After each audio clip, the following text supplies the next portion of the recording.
Saya Emilia, guru SDN Meriwi 3, akan membuat video pembelajaran tentang pembulatan dan penaksiran bilangan.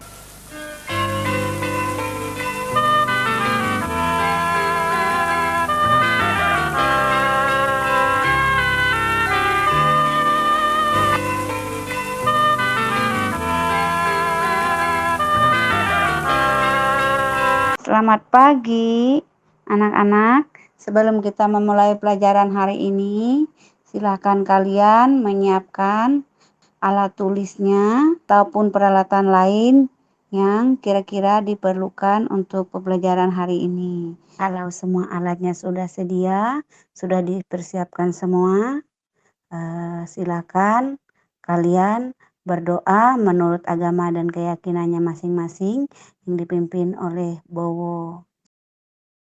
Selamat pagi, sebelum kita memulai pelajaran hari ini, marilah kita berdoa menurut agama dan kepercayaan kita masing-masing.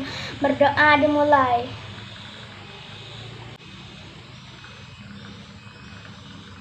Berdoa selesai. Terima kasih Bowo. Sekarang Ibu mau lihat semangatnya untuk menerima pelajaran pagi ini. Sebelumnya ikuti video tepuk PPK, salam PPK, dan mars PPK berikut. Silahkan diikuti ya.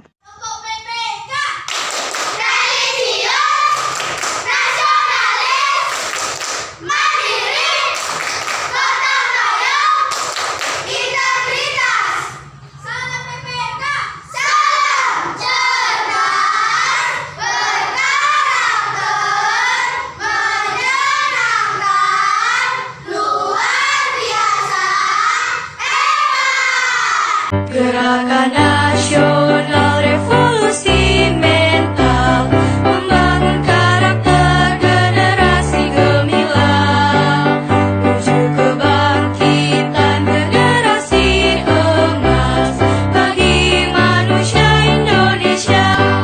Siswa berkarakter Indonesia, siswa berkarakter Indonesia. Anak-anak, Ibu cek kehadirannya. Semoga semuanya hadir semua ya. Dan semuanya dalam keadaan sehat. Sebelum pelajaran dimulai, Ibu beri kesempatan untuk kalian supaya kalian bisa membaca buku dulu. Baca bukumu, baik itu buku tulisan atau catatanmu ataupun buku paket yang ada di kamu. Silakan kamu membaca. Ibu beri waktu 15 menit, silakan kamu baca. Ya. Kita jadi bisa menulis dan membaca karena siapa?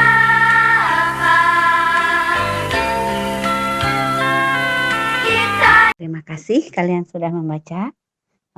Sekarang Ibu putarkan sebuah video. Kamu simak dan kamu lihat baik-baik video ini. Berikut adalah 3 elemen penting yang menyertai sebuah keputusan. Yang pertama, complete commitment.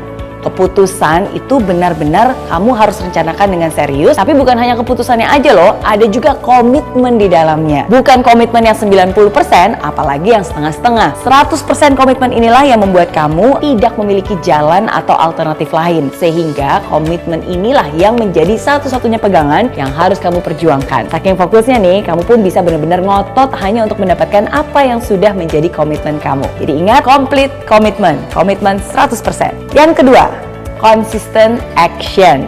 Tidak hanya ada complete commitment, tapi harus ada juga yang namanya consistent action. Kata pentingnya ya, dengarkan baik-baik. Konsisten. Konsisten itu berarti bukan hanya sekali atau 2 kali saja, tapi aksi itu juga harus dilakukan terus-menerus dan terus secara konsisten. Jadi meskipun lagi semangat atau tidak lagi semangat, tetap dilakukan. Pokoknya nggak ada alasan, harus dilakukan secara konsisten. That's what I call a consistent action. Hal ketiga, constant learning. Kamu juga harus menyertai keputusan kamu dengan constant learning, yaitu kemauan untuk terus belajar. Kalau keputusan yang saya ambil, keputusan yang salah gimana dong? Tidak ada yang namanya kesalahan, yang ada adalah pembelajaran. Karena setiap kesalahan itu adalah ruang untuk kamu terus belajar. Bahkan semakin banyak keputusan yang kamu ambil, semakin banyak juga nih pembelajaran untuk kamu lebih tahu, lebih baik lagi, dan lebih confident lagi untuk mengambil keputusan selanjutnya di kemudian hari. Jadi jangan takut untuk mengambil keputusan yang salah. Kalau kamu mengambil keputusan yang hasilnya tidak sesuai, it's okay. Itu adalah pembelajaran untuk kamu. Yang penting kamu juga punya komitmen dan juga fleksibel terhadap caranya. Ingat ya, bukan fleksibel terhadap targetnya, tapi fleksibel terhadap caranya. Ingat ya, satu keputusan bisa mengubah masa depan, dan satu keputusan harus disertai dengan 3 hal: complete commitment, consistent action, dan juga constant learning. Ingat, kesempatan ada di mana saja, tapi hanya ketika kamu membuat keputusan dan mengambil tindakan itulah yang nantinya akan mengubah hidup kamu. Oke? Nah, setelah melihat video tadi, bahwa itulah gambaran yang nanti mungkin akan menjadi hasil dari apa yang kita pelajari sekarang, yaitu kita akan belajar matematika tentang pembulatan dan penaksiran bilangan. Nah, kita bisa membulatkan bilangan dan menaksir bilangan sehingga sesuatu itu jadi mudah, gitu. Sama seperti keputusan yang diambil di dalam video tadi yang bermanfaat dan berguna bagi kalian untuk masa yang akan datang. Nah, pelajaran matematika kita hari ini itu bab 2 tentang operasi hitung bilangan cacah, pembulatan dan penaksiran bilangan. Nah, di mana KD-nya 3.3 menjelaskan dan melakukan penaksiran dari jumlah selisih, hasil kali, hasil bagi dua bilangan cacah maupun pecahan dan desimal. Tujuan pelajarannya, siswa dapat melakukan dan menyelesaikan pembulatan ke puluhan terdekat, pembulatan ke ratusan terdekat, pembulatan ke ribuan terdekat, dan penaksiran hasil operasi hitung penjumlahan. Sebelum kita belajar lebih jauh, kita harus mengetahui dulu apa itu pembulatan dan penaksiran bilangan. Nah, kalau pembulatan bilangan adalah suatu kegiatan mengubah suatu bilangan menjadi lebih sederhana. Nah, kita lihat contoh pembulatan bilangan ke puluhan terdekat. Ini contoh yang pertama, ada bilangannya 13. 13 ini kalau kita bulatkan menjadi berapa? Nah, untuk bilangan seperti ini, kalau kita membulatkan ke puluhan terdekat, maka kita harus memperhatikan nilai satuannya. Kalau satuannya ini kurang dari 5, maka ini akan turun ke bawah menjadi 0. Sedangkan angka di depannya tetap, maka angka 13 ini atau bilangan 13 ini menjadi 10. Contoh yang kedua, ada bilangannya 24. Nilai satuannya berapa anak-anak? Bagus, 4 ya. Jadi karena nilainya 4 di satuan, maka dia ini kurang dari 5, maka satuannya menjadi 0 dan puluhannya tetap 2. Sekarang contoh berikutnya. Contoh berikutnya ada bilangannya 65. Sekarang anak-anak lihat nilai satuannya adalah 5. 5 nilai satuannya, maka kalau 5, 6, 7, 8 dan 9 nilai satuannya, angka puluhannya tambah 1. 5 ini berubah menjadi 0 dan 6 di puluhannya ini ditambah 1. 6 ditambah 1 menjadi 7. Sekarang contoh berikutnya. Ada bilangan 96. 96. Kita lihat yang menjadi menempati tempat satuannya adalah angka berapa anak-anak? Bagus sekali, angka 6. Angka 6, maka kalau ini 6 lebih dari 5 satuannya ini, maka di puluhannya ditambah 1. 6 ini menjadi 0 dan di puluhannya yang menempati tempat puluhannya ada 9, karena 9 ditambah 1 jadi 10. Jadi 96 kalau dibulatkan menjadi 100 gitu. Sekarang kita lanjutkan ke pembulatan ke ratusan terdekat. Contoh yang pertama, sekarang ada bilangan 132. Nah, 132 ini kalau kita bulatkan menjadi 100. Kenapa menjadi 100? Karena dinilai tempat puluhan adalah angka 3. Angka 3 ini kan kurang dari 5. maka dia akan ke bawah menjadi 0. Jadi 2 menjadi 0 juga, 3 menjadi 0, satunya tetap 1. Jadi 132 kalau dibulatkan ke ratusan terdekat menjadi 100. Berikutnya, contoh yang kedua. Ada bilangan 249. Nah, angka berapa yang menempati tempat puluhan? Anak-anak, angka berapa? Iya, angka 4.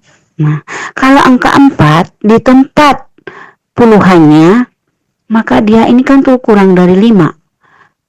Kalau kurang dari 5, dia akan turun ke bawah menjadi 0. Jadi 9 satuannya berubah menjadi 0, puluhannya yang 4 berubah menjadi 0, 2 ratusannya tetap. Jadi 249 jika dibulatkan ke ratusan terdekat menjadi 200. Berikutnya, contoh yang ketiga. Ada bilangan berapa anak-anak? Coba disebut, baca bilangannya. Contoh yang ketiga. Bagus sekali. 453. Nah, sekarang kita lihat angka berapa yang menempati tempat puluhannya? Angka 5. Betul. Angka 5. Nah, kalau angka 5 menempati tempat puluhannya, maka angka yang di depannya itu ditambah 1. Atau angka yang menempati tempat ratusan kita tambahkan 1. Jadi 4 ditambah 1 jadi 5. Sekarang kita bulatkan ke ratusan terdekat. 3 berubah menjadi 0, 5 berubah menjadi 0, tapi angka yang di depan kita tambah 1. 4 ditambah 1 hasilnya 5.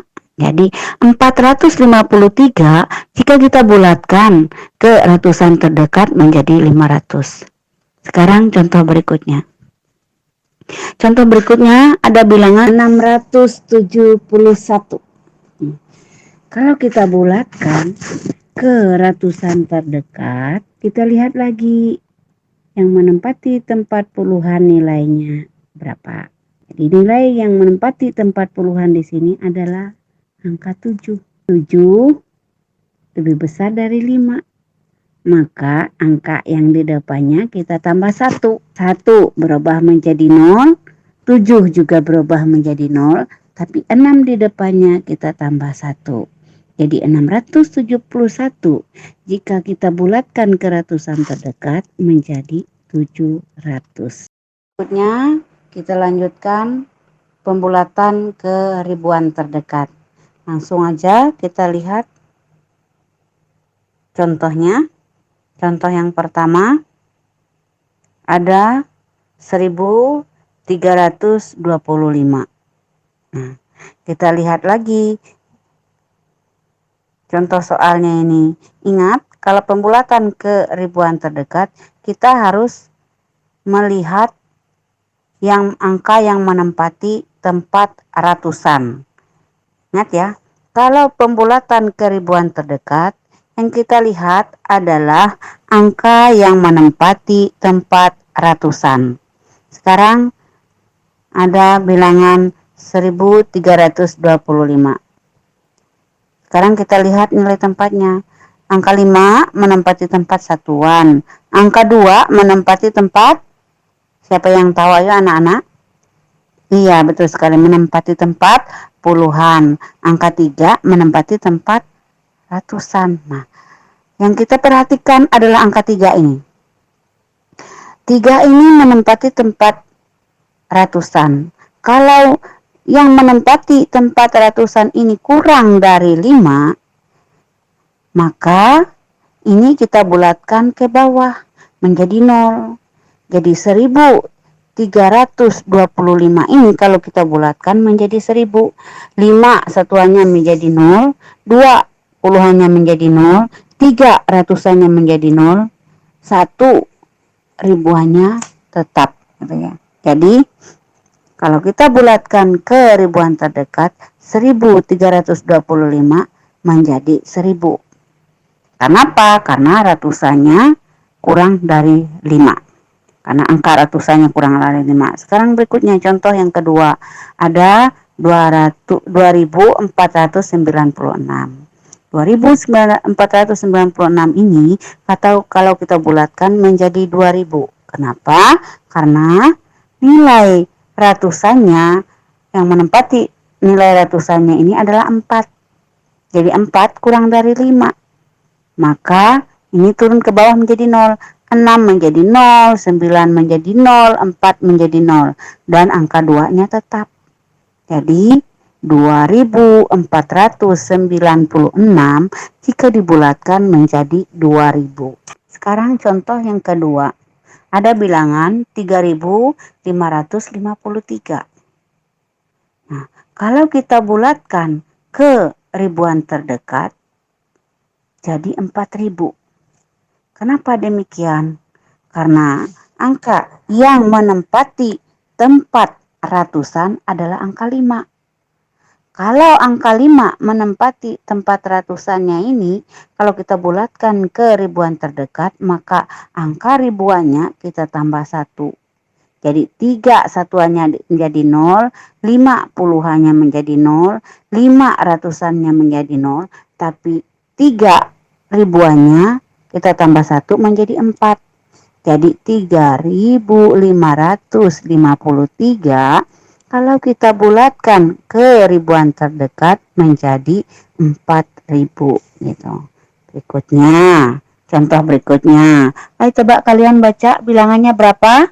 Iya, 8.671. Sekarang lihat lagi yang menempati tempat ratusannya angka berapa? Anak-anak? Bagus, angka 6. Jadi, kalau ini ratusannya ini yang menempati tempat ratusannya ini angka 6, maka angka yang di depannya atau angka yang menempati tempat ribuan kita tambah 1.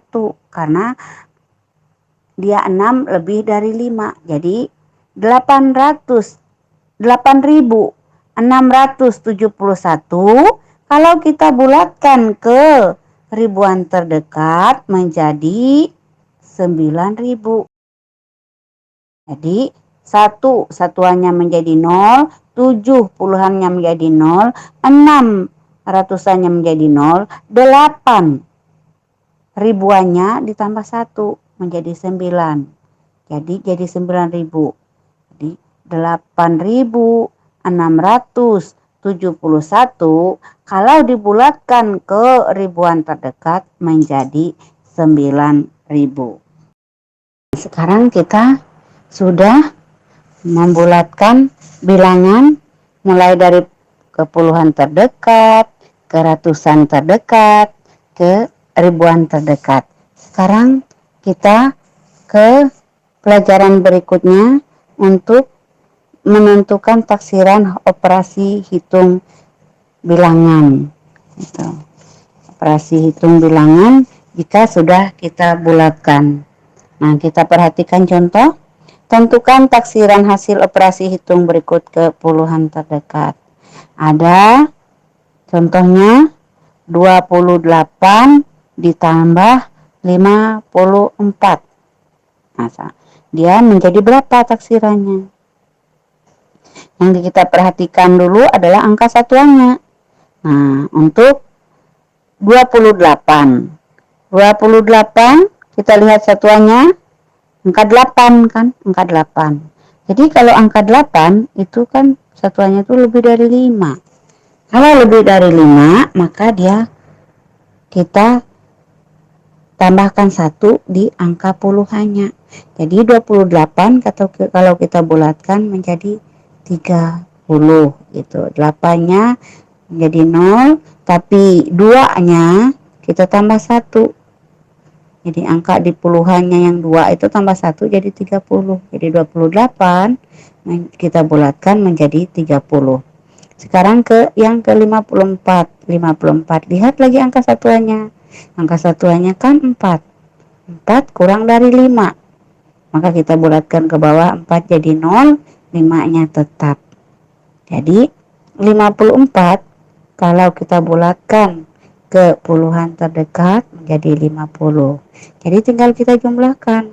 30 hasil pembulatan dari 28 tadi. Setelah itu ditambah 54, kita bulatkan menjadi 50, jadi 30 ditambah 50 hasilnya 80 gitu. Ini cara kita menentukan taksiran operasi hitung bilangan ke puluhan terdekat. Sekarang contoh yang kedua, menaksirkan hasil operasi hitung ke puluhan terdekat. Yang ini menggunakan operasi hitungnya adalah tanda kali. 33 dikali 25. Lihat lagi angka satuannya. Untuk 33, satuannya adalah angka 3. Maka kalau 33 kita bulatkan menjadi 30. Sedangkan untuk 25, lihat satuannya 5. Kalau 5, mulai dari 5, 6, 7, 8, 9, berarti angka di depannya kita tambah 1. Jadi 25 kalau kita bulatkan ke puluhan terdekat menjadi 30. Jadi 33 dikali 25 kalau kita bulatkan menjadi 30 kali 30. Nah, caranya tinggal dikalikan 30 menjadi 30. Ya dikali 30 sama dengan 900. Kita lanjutkan penaksiran ke ratusan terdekat. Nah, setiap bilangan dibulatkan ke ratusan terdekat. Hasilnya baru dijumlahkan, dikurang, dikali atau dibagi sesuai dengan soalnya masing-masing. Kalau soalnya dikali, ya kita kali. Kalau soalnya tandanya tambah, berarti kita tambah. Kalau soalnya kurang, berarti kita kurangi. Begitu, dan seterusnya sesuai dengan tanda-tanda operasi yang ada di dalam soal. Sekarang kita perhatikan contoh berikutnya. Contoh yang pertama, tentukan taksiran hasil operasi hitung berikut ke ratusan terdekat. Nah, ini kan yang bertanda kurang. Sekarang kita lihatkan, kalau ingat lagi pelajaran yang sebelumnya, kalau kita bulatkan ke ratusan terdekat, yang menjadi perhatian kita adalah nilai tempat puluhan. Sekarang lihat nilai tempat puluhannya. 377 dikurang 128. Sekarang kita bulatkan dulu. 377 kita bulatkan menjadi 400. Setelah itu 128, kita lihat nilai puluhannya. Yang menempati tempat puluhan kan angka 2. Maka ini 128 ini kita bulatkan menjadi 100. Jadi 400 dikurang 100 hasilnya. Nah, sampai di sini contoh-contoh yang kita pelajari untuk hari ini. Jika ada yang masih kurang jelas atau masih belum kalian pahami, bisa kalian chat ibu atau tanya sama ibu gitu, lewat WA kah, lewat apa gitu, atau SMS. Jadi untuk hari ini kita sudah belajar tentang pembulatan bilangan, baik itu ke puluhan terdekat, ke ratusan terdekat, ke ribuan terdekat, dan juga menentukan hasil taksiran operasi hitung bilangan gitu. Apakah yang bertanda tambah atau bertanda kurang atau bertanda bagi atau bertanda kali sesuai dengan ketentuan atau soal-soal yang diminta. Umpamanya kalau ke puluhan terdekat, ya kita lihat nilai satuannya. Kalau dibulatkan disuruh ke ratusan terdekat, lihat nilai puluhannya, dan seterusnya. Ibu kira itu yang kita pelajari untuk hari ini. Dan untuk selanjutnya ada soal yang kamu jawab, nanti kamu kerjakan di rumah. Untuk PR-nya ada soalnya. Sebelum mengakhiri pelajaran hari ini, yang memimpin doa untuk kita adalah Septri. Silahkan Septri. Setelah kita belajar, mari kita berdoa menurut agama dan kepercayaan kita masing-masing. Berdoa dimulai. Berdoa selesai. Sampai di sini kegiatan pembelajaran kita hari ini. Ibu pesankan, walaupun kalian di rumah, tetap jaga kesehatan dan terus belajar. Ibu ucapkan sekian dan terima kasih. Sampai jumpa.